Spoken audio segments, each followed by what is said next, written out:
Hello viewers, in this video I'll show how to solve YouTube video edit or YouTube video an error occurred problem. Let's see how to solve this problem. Tap on hold YouTube app, click on app info,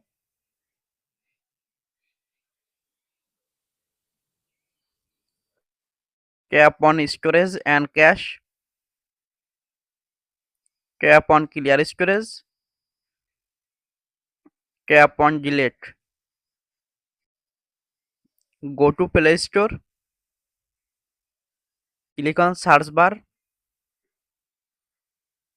search YouTube,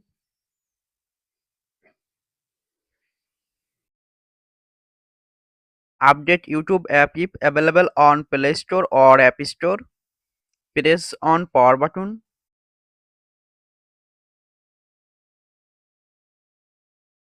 Click on restart and tap to restart. In this way, you can solve this problem. Thanks for watching. Don't forget to like and subscribe.